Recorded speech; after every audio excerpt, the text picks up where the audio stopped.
So, with all that said, tell our viewers why actual vintage music is more desirable than music that's been recorded recently, where people try to fake it and make it sound old. Is it a psychological thing? Is there a certain patina that it's got? What up? It's a variety of things. So, first of all, think about it if you were you were hired to direct an episode of NCIS, as an example. Okay, so this is your big shot. I wouldn't be sitting here with a guy like you. Right, yeah, no kidding. And so this is your big shot. Yeah. Okay, so this is your baby. So you would rather have the most authentic 48 minutes of television that you can possibly create and not cut any corners if you had that choice. So while there is a market for recorded music that sounds like it came from an era, the preference of a director or a producer or a music supervisor who is influencing a director or a producer is to get the real deal.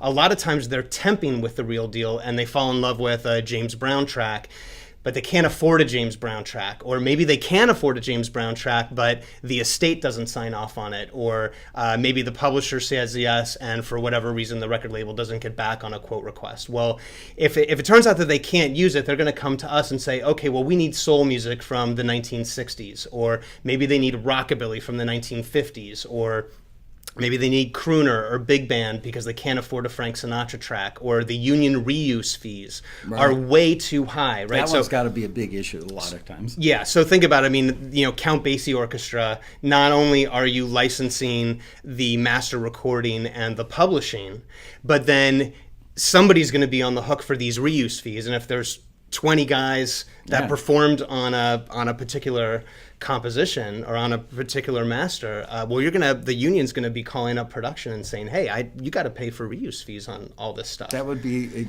huge too. On a band that size. So our value proposition is that we can license music at a reasonable price to make a show as strong as possible by keeping it in whatever moment or era that they're trying to reinforce in a setting. People wonder, why can't you just knock off something that sounds old? So about 4 or 5 years ago, Jeff and I did a 90-minute panel at the Road Rally where we played really good sounding music that was made to sound retro. Frankly, stuff that would have gotten by me as being retro. And I've got, reasonably good ears, but you can't get it by Jeff.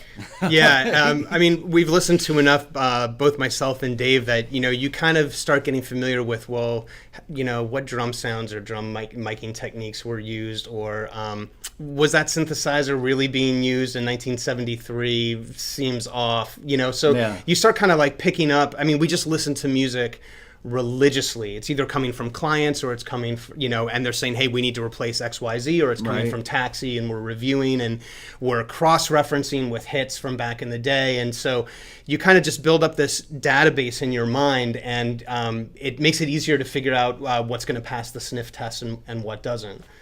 So. And people would think, well, gee, the stuff is going to sound bad. It's going to have a ton of tape hiss on it. There's going to be distortion on it, but you and I once had the patina discussion, and you said, hey, that's all part of what makes it... It's part of the magic. Yeah.